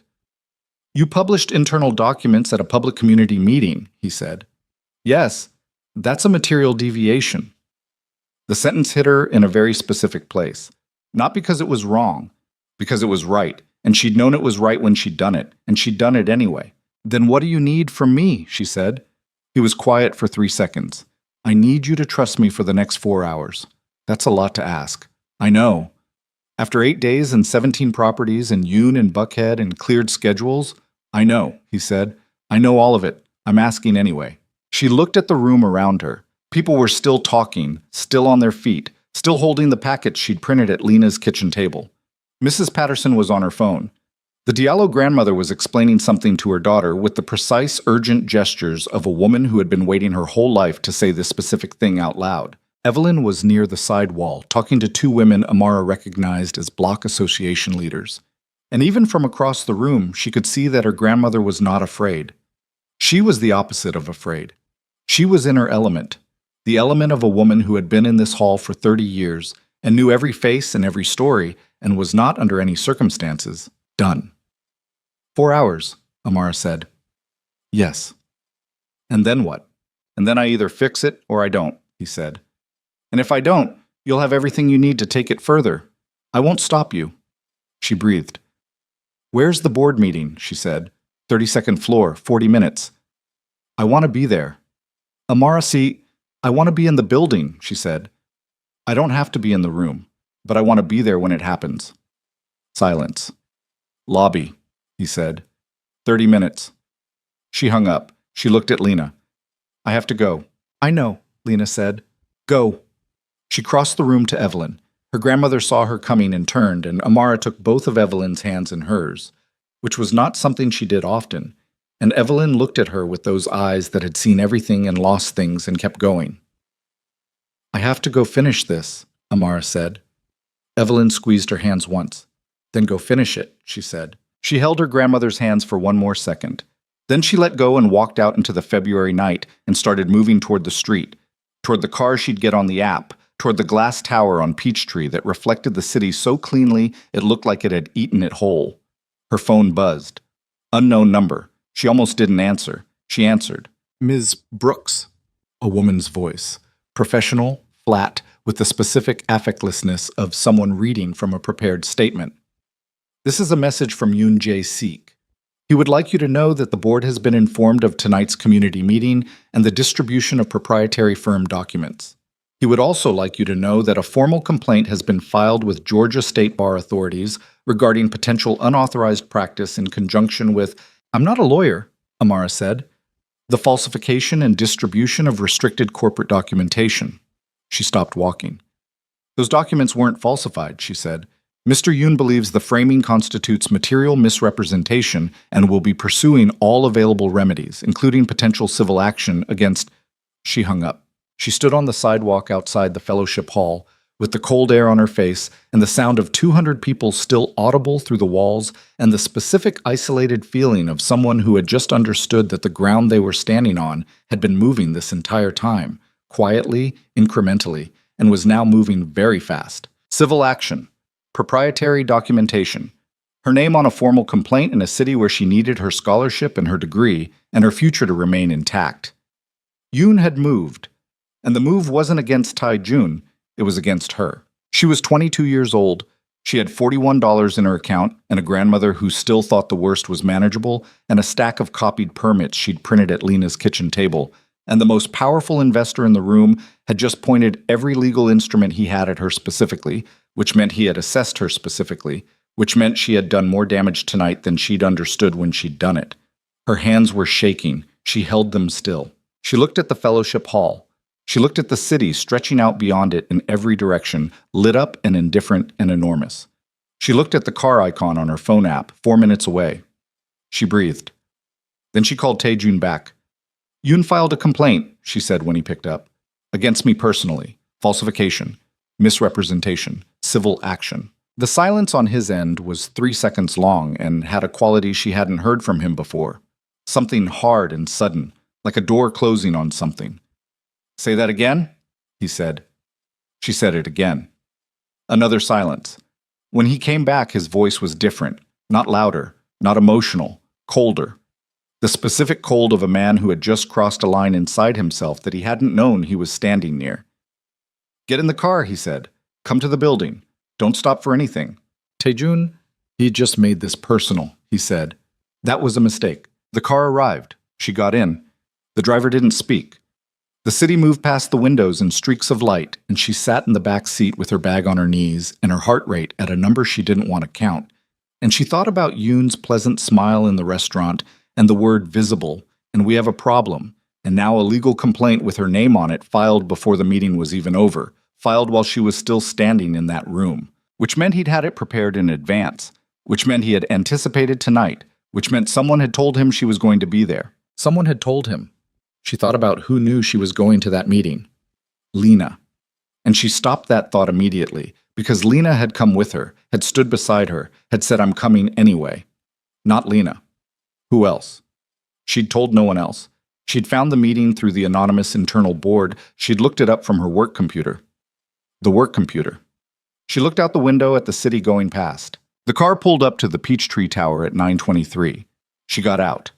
The lobby lights were on, and 2 men she recognized from the executive floor security team were standing inside the glass doors, which meant the building was on some kind of alert status, which meant the board meeting was real and already in motion. She pushed through the doors. One of the security men stepped forward. Ms. Brooks, Mr. Kang asked us to bring you to... I know where to go, she said. She went to the elevator. She pressed 32. The doors opened on a floor that was lit and moving. 3 executive assistants at their stations. 2 men in suits she didn't recognize standing near the secondary conference room. A low-level thrum of contained urgency that she could feel in the floor under her feet. Park Sung-ho was standing in the corridor outside the main boardroom. He saw her, and something crossed his face. Not surprise, not quite. Something more complicated than that. You should go home, he said. No, she said. This is above... I know what it is, she said. Yoon filed a complaint against me. I have a right to know what's being decided in that room. You have no rights in there, he said, not unkindly, just accurately. You're an analyst. You're not a party to the board structure. Where's Tae-jun? Park looked at her for a long moment. His jaw moved once, as if testing a word and deciding against it. Then he stepped aside. She walked past him to the boardroom door. She could hear the voices inside. Korean, rapid, with the compressed intensity of people who had set aside everything else and arrived at the essential argument. She heard Tae-jun's voice once, cutting across the others with a sharpness she'd never heard from him in meetings. Not anger, something more controlled than anger, more dangerous than anger. She put her hand on the door. Park said behind her, If you go in there, it can't be undone. She thought about $2.50 in a bus fare box. She thought about 47 years and a broom on a porch. She thought about a legal complaint with her name on it filed while she was still standing in a room full of people who deserved to know the truth about their own street. She thought about Tae-jun's voice on the phone. He just made this personal. That was a mistake. She pushed the door open and walked in. The boardroom had 8 people in it, and the specific atmosphere of a space where something irreversible had already been set in motion. 3 men she recognized from the quarterly partner meetings. 2 she didn't. Park Sung-ho came in behind her, which she hadn't expected, and the fact that he followed instead of stopping her told her something she filed away immediately. A lawyer, identifiable by the document stacks and the particular stillness of someone being paid by the hour to listen, sat at the far end with a yellow legal pad and an expression trained to reveal nothing. Tae-jun was standing at the head of the table. He looked at her when she came in, and something in his face shifted. Not surprise, not relief, something between them that didn't have a name yet and probably wouldn't for a long time. He looked like a man who had been in this room for 40 minutes doing something that cost him, and who had just been handed a reason to keep going. Yoon Jae-sik was sighted to the right, midway down the table. He looked at Amara with those pale, patient eyes and said nothing. His hands were flat on the table in front of him, perfectly still, like a man who had already won and was waiting for the room to catch up. She walked to the far side of the table, opposite Yoon, and she stood there. She did not sit.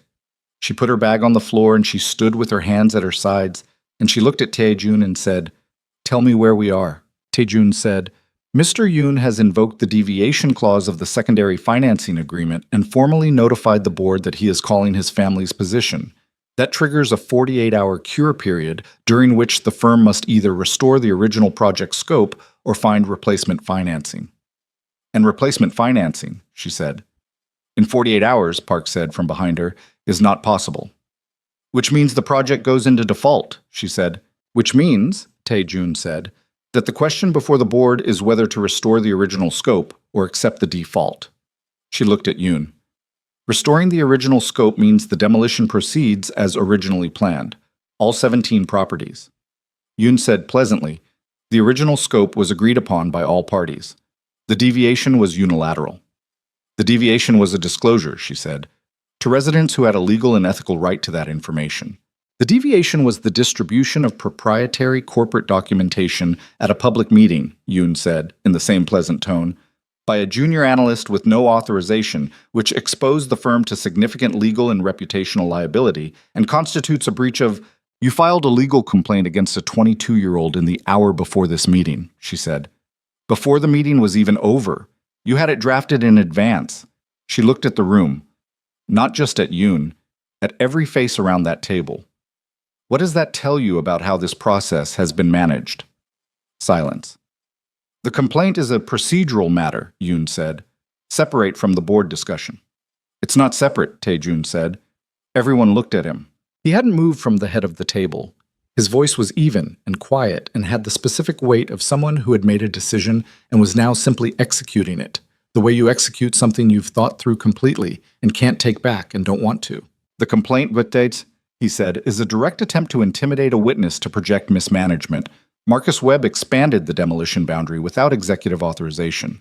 The documentation of that expansion was filed through a subpermit category specifically to avoid my review. That decision, not Ms. Brooks's disclosure of it, is the material breach." He looked at Yoon. "The question is not whether to restore the scope. The question is why the scope was altered without my knowledge and who benefited from the alteration." Dorishimam. The room went very still. Yoon's hands were still flat on the table.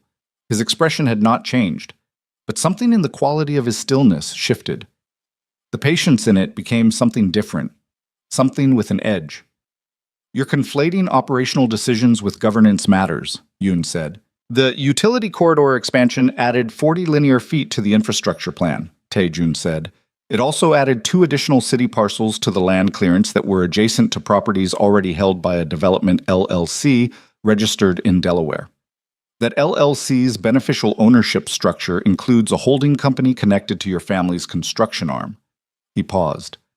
"I spent the last 4 hours finding that." The room was absolutely silent. Amara looked at Yoon.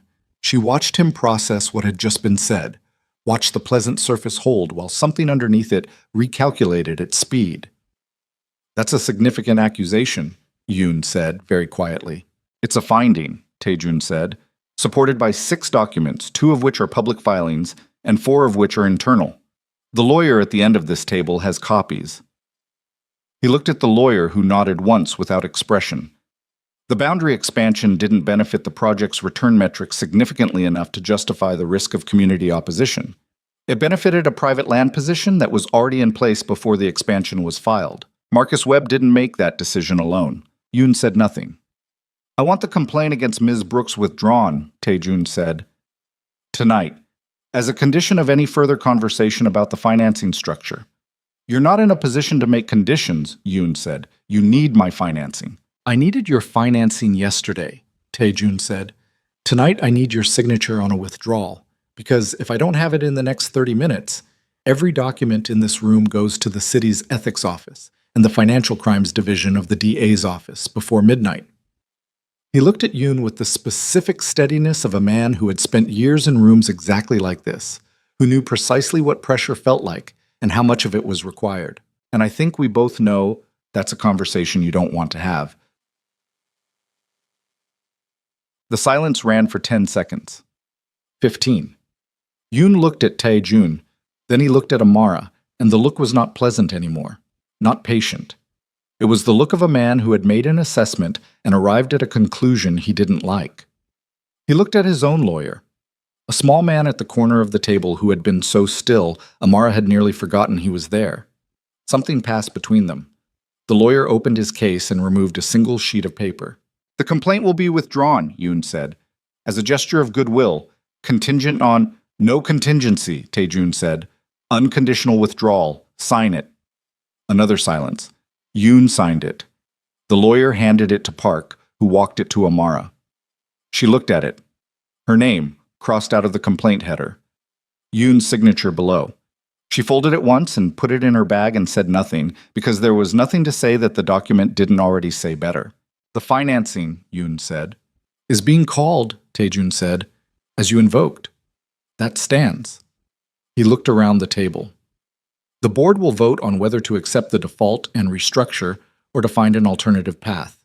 That discussion happens without Mr. Yoon in the room." Yoon looked at him for a long moment. "You understand what this costs you?" "Yes," Tae-joon said. "Everything you've built here. The city relationship, the project, the return structure." "I understand what it costs," Tae-joon said again. "You can go." Something moved across Yoon's face, the closest thing to genuine emotion she'd seen from him. And it wasn't anger, it was something more like recognition, the look of a man who had just understood that the person across from him was not, in fact, the same person he'd been dealing with 6 months ago. Or perhaps the same person making a choice that 6 months ago he wouldn't have made. Yoon stood. He buttoned his jacket. He walked to the door with the same composed posture he'd entered with, and he did not look at Amara again, which she understood was its own kind of acknowledgement. The door closed behind him. The room exhaled. The board meeting ran until 1 in the morning. Amara sat in the small meeting room across the hall, the one with frosted glass and no view, the one she'd first heard the true shape of things in. And she waited. Park brought her coffee at 10:30 without being asked. She drank it.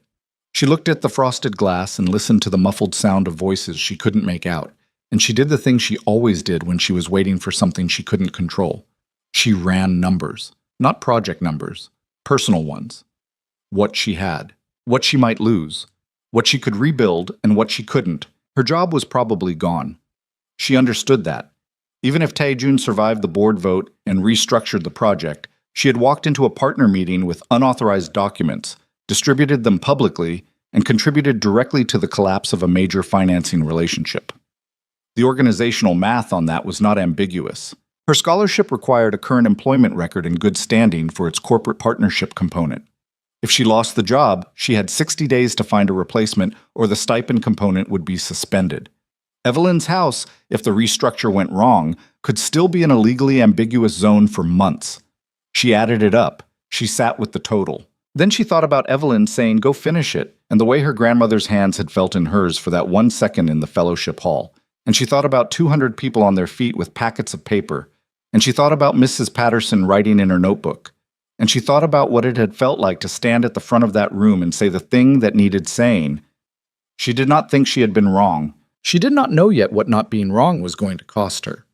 At 1:14, the boardroom door opened and Tae-joon came out alone. He looked tired in a way she hadn't seen before, not physically, or not only physically. A tiredness that went deeper than sleep could fix, the specific depletion of someone who has spent years maintaining something at great internal cost and has just watched a significant piece of it come apart. He came into the small meeting room and sat down across from her and didn't say anything for a moment. She let him have the moment. The board voted to accept the restructure, he said. We absorb the financing loss. The city partnership goes into renegotiation. The project continues with a revised scope and a revised timeline. The demolition.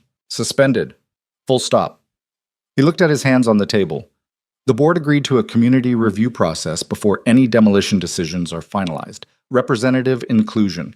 Binding input from residents on the scope. She absorbed this. All 17 properties. All 17 are under suspension pending the review. He paused. Ashby Street is in the suspension zone. She looked at him. Webb has been terminated, he said. The city ethics office will receive the documentation about the LLC structure. What they do with it is their process, not mine. But they'll have everything. Yoon is gone from the project. The legal and financial consequences of the LLC situation are his to manage. He looked up. He will manage them. He has resources and lawyers and distance I can't close, but he won't come back at you. That's the trade he made when he signed the withdrawal. She nodded slowly. Your job, he said, and stopped. I know, she said. The board position is that the distribution of internal documents constitutes a terminable breach. I argued against it. I was outvoted. He said it straight, without softening it, which she appreciated more than she could say. I'm sorry. She sat with it. The specific weight of it, 60 days, scholarship component, Evelyn's house in the suspension zone, but her own future on a different kind of clock. Okay, she said. He looked at her. That's all. What else do you want me to say?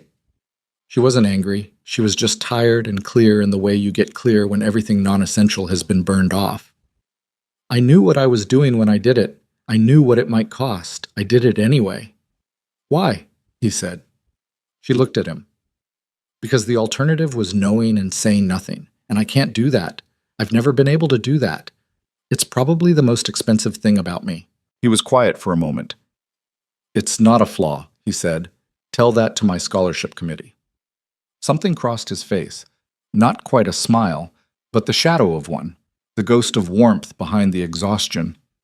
I'll write the letter myself, he said, to the scholarship committee. A full account of the community impact work, the analysis, the contribution to the scope revision. No mention of the termination reason. She looked at him. You don't have to. I know, he said. I'm doing it anyway. A pause. It won't fix everything. Nothing fixes everything, she said. You just fix the next thing. He looked at her across the table in the small room with the frosted glass. And the city was quiet outside. And the building was almost empty. And they had been through something together that neither of them had names for yet. And the air between them felt different from how it had felt when she'd first walked into this firm. Heavier, but also more honest, which was the exchange you made when you stopped pretending. I need to ask you something, she said. Go ahead. The black tiger. She said it plainly, the way she said everything plainly. What you are, what the secondary portfolio actually is, the Yoon relationship, and what it was before it was a financing structure. She looked at him. I need to know how much of what I've been working inside. He didn't look away.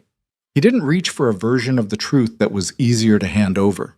He looked at her for a long moment with the specific steadiness of a man who has been asked the question he has been not asking himself for years. And he said, more than I want to tell you, less than you probably think. And I've been trying, for longer than you've been in this building, to make the line between the two things permanent instead of permeable. He paused. I haven't finished. Are you going to? Yes, he said. Simply. No qualification. She believed him. She wasn't sure she should, and she believed him anyway, which told her something about herself that she filed alongside everything else she'd learned in the last several months. Okay, she said. Okay, he said. She stood up. She picked up her bag. She looked at him one more time. The dark circles, the loosened collar, the particular look of a man who has just paid a very large bill and is not sorry he paid it. Get some sleep, she said. You too, he said. She took the elevator down alone and walked out into the Atlanta night, which was cold and clear and smelled like the city after rain, though it hadn't rained. She stood on the Peachtree sidewalk for a moment with her bag over her shoulder and the emptiness of 1:30 in the morning around her, and she looked up at the glass tower reflecting nothing but the night sky, and she thought, that's done. That specific thing is done. Everything else was still ahead of her. She called an app car and went home. The months that followed were not gentle and they were not cinematic. They were just work, which was what life mostly was when you looked at it honestly. Amara filed her scholarship documentation with Tae-jun's letter and a supplemental package she built herself.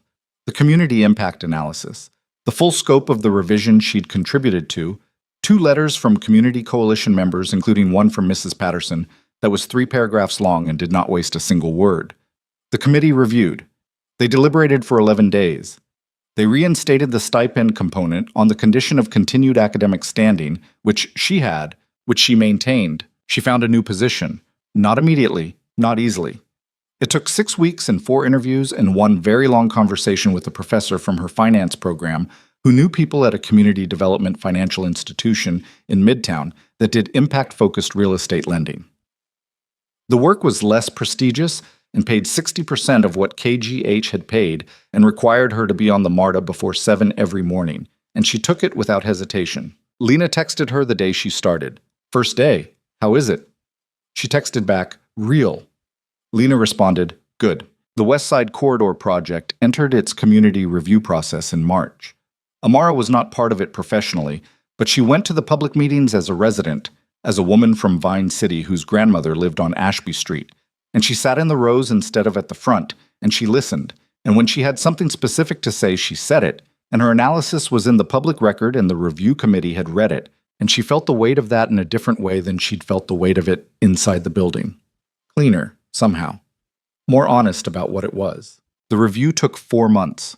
The final revised scope retained 9 of the 11 original residential properties in the acquisition zone. 2 were required for the utility corridor infrastructure, and those families received a significantly expanded relocation package, developed in consultation with the community coalition. The 6 additional properties were entirely removed from the demolition scope. The affordable unit percentage in the revised plan was raised to 28%, which was not everything anyone had asked for, and was substantially more than the 11% that had been filed the previous year. Evelyn's house stayed. Amara was on the MARTA when she got the text from Mrs. Patterson with the final review decision, and she read it twice. And then she looked out the window at the city moving past and let herself have 30 seconds of something she didn't usually allow herself. Not celebration, not relief exactly, but the specific quiet recognition that a thing she'd fought for had happened. That she had stood in a room and said the true thing, and it had cost her, and the cost had been worth it. 30 seconds. Then she put her phone in her bag and went to work. She saw Tae-jun twice in those months, not counting the formal contexts. The first time was accidental. She was coming out of a coffee shop near her new office, and he was on the sidewalk across the street, not in a suit, which was disorienting, in a dark jacket and without the geometry of protective personnel around him that she'd come to unconsciously read as his silhouette. He saw her at the same moment she saw him, and they both stopped. He lifted one hand, not a wave, just an acknowledgement. She nodded. He nodded. She went back to work. The second time was deliberate. She had finished her last final exam of the spring semester on a Thursday afternoon in late April, a finance theory paper she'd spent 3 weeks preparing for and had walked out of feeling, for the first time in years, that she had not been running behind the entire time. She had sat on the steps outside the exam hall in the April sun for 20 minutes just breathing, with her bag on her lap and nothing urgent happening, which was so unusual a state that she didn't quite know what to do with it. Then she'd walked to the coffee shop on Peachtree where she'd been working 4 shifts a week on top of the MARTA institution job, and she'd worked her shift. And at the end of the shift, when she was wiping down the counter, she looked up, and he was there. He was standing in the line. Regular line. No assistant, no bodyguard she could identify, just a man in a dark jacket in a coffee shop line at 6 in the evening, looking at the menu board with the particular attention of someone who didn't usually have to stand in lines and was recalibrating. She watched him for a moment without him seeing her. He looked different. Slightly. The same jaw, same controlled stillness, but something in him that had been clenched for the entire time she'd known him was slightly less so. like a door that had been locked from the inside and had recently been, not opened, but unlocked. The difference was subtle, and she saw it immediately. When he reached the counter, it was her station. He looked at her. She looked at him. "Hi," she said. "Hi," he said. "What can I get you?" "Coffee," he said. "Whatever you recommend." "That's not how ordering works," she said. "You have to pick." The corner of his mouth moved, the ghost of a smile that she'd learned to read as the real one. "Dark roast," he said. "No sugar?" She made it. She set it on the counter. He paid with his phone, which worked this time, and she noted that without comment, and he noted her noting it, and neither of them said anything about it. He moved to the pickup end of the counter, but didn't leave. He stood there with the coffee in his hand and looked at her with an expression that had too many things in it to catalog efficiently. "The review passed," he said. "I know." "The community fund is being capitalized next month, $12 million. The coalition will have independent governance of the allocation. I saw the press release. I structured it so the fund survives any future change in the project's ownership," he said. "It's held by the city trust, not by the firm." She looked at him. "You didn't have to do that." "No," he said. She wiped the counter. Someone came up behind him and she took that order and made that drink, and when she looked back, he was still there, holding his coffee, watching her work with that quality of attention he'd always had, the kind that felt like being genuinely seen rather than assessed, which was a distinction she'd spent a long time learning to trust. When the brief rush passed, she came back to his end of the counter. "I've been looking for excuses to come here for 2 months," he said, without preamble, without the controlled flatness he used when he was managing how much he was revealing. She looked at him for a moment. "That's not a very efficient use of your time." "No," he said. "You could have just come." "I know," he said. "I wasn't sure you'd want me to." She considered this. The honesty of it. The specific vulnerability of a man who did not do vulnerability and had done it anyway, standing at a coffee shop counter in April with a dark roast he hadn't needed to come here for. "I have 40 minutes left in my shift," she said. "I'll wait," he said. He sat at the small table near the window, the one that faced the street, where the late April light came in at an angle that made the ordinary things look slightly more considered than they were. He drank his coffee slowly. He watched the street. Occasionally he looked at her, and she occasionally looked back, and neither of them made anything of it, which was somehow the most honest exchange they'd had. At 6:53 she untied her apron and got her bag and walked to the table. He stood when she approached, which she knew by now was just how he was, a formality so habitual it had become genuine. They walked out onto Peachtree together. The April evening was warm and the city was doing its ordinary evening thing, people moving in every direction with the specific energy of a Thursday when the work week is almost over. Buses and cars, and the distant sound of something happening on a stage somewhere that she couldn't identify. They walked for half the block without saying anything. "The scholarship is secure," she said. "I know, they told me when I filed the letter." "You followed up?" "Yes." She looked at the sidewalk in front of her. "You didn't have to do that either." "Amara." He said her name the way he'd said it the first time in his office, like something he'd decided to keep. "I'm aware of everything I didn't have to do. I'm choosing to do it anyway. Those are different things." She looked at him sideways. "That sounds familiar." "Where did you hear that?" "Someone said something like it to me once, about 250 on a bus." He was quiet for a moment, then he said, "Is this where you tell me we're even?" "No," she said. "This is where I tell you I don't keep that kind of score." He looked at her. Full on, not sideways. That direct, weighted look that she'd first seen on a city bus in November when his phone had declined and the whole scaffold of his regular life had briefly, visibly failed him. "I'm trying to become something different," he said, "from what I was. It's not fast." "I know," she said. "I've been watching." And she thought about it. About the man in the boardroom at 1 a.m. who had said yes when she'd asked him if he was going to finish what he'd started. The way he'd said it, simply, without performance, the way you say a thing when you've stopped trying to manage how it lands. "And I think you mean it," she said, "which doesn't mean I know how it turns out, which doesn't mean I'm not paying attention." He nodded, slowly, like a man accepting the terms of something real rather than negotiating for better ones. They had reached the corner where her MARTA stop was. She stopped. He stopped. "There's a community coalition meeting next week," she said. Tuesday, Vine City. The fund governance structure is on the agenda. I'm going. I know, he said. I was asked to present. I know, she said. I'm on the invite list. He looked at her. So I'll see you there, she said. Yes, he said. She shifted her bag on her shoulder. She looked at him one more time. The loosened jacket, the unlocked quality, the dark eyes that had assessed her on a city bus in November and had not, in the end, been able to look away. Taejun, she said. Yes. Get some sleep before Tuesday, she said. You look better when you've slept. Something moved across his face, the real smile, the one that only came when he wasn't trying to manage it. She'd seen it maybe 4 times in 6 months, and it was still startling, the way it changed him. Good night, Amara, he said. Good night, she said. She went down into the MARTA station. She did not look back because she didn't need to. She knew he was still standing there, because that was also just how he was. The train came. She got on.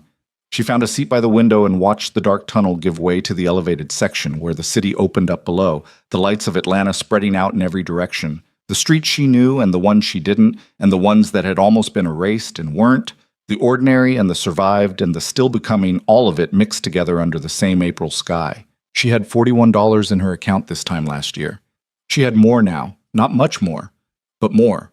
She was working 2 jobs and finishing her degree and eating actual meals and sleeping actual hours, and had a letter of recommendation from a Korean Mafia boss turned restructured real estate developer in her permanent file, which was the strangest credential she could imagine and probably the most genuinely earned thing she had. She had Evelyn. She had Lena. She had a community fund being capitalized next month with independent governance. She had a house on Ashby Street that was still standing. She had the beginning of something she didn't have a name for yet, with a man who was trying to become something different and meant it, who had stood in a boardroom at midnight and paid the price she hadn't asked him to pay, who had come to a coffee shop for 2 months looking for reasons before he finally just walked through the door. She had the city, complicated and relentless and real. She had everything she'd fought to keep, and nothing she hadn't fought for. And the train moved through the Atlanta night carrying her home, to the house on Ashby Street where Evelyn would have the kitchen light on and the television too loud, where the cedar and old coffee smell would meet her at the door, where 47 years of living were in every surface and photograph and worn piece of furniture. She had $2.50 worth of beginning. The rest of it she'd built herself. And it was enough. It was more than enough. It was everything.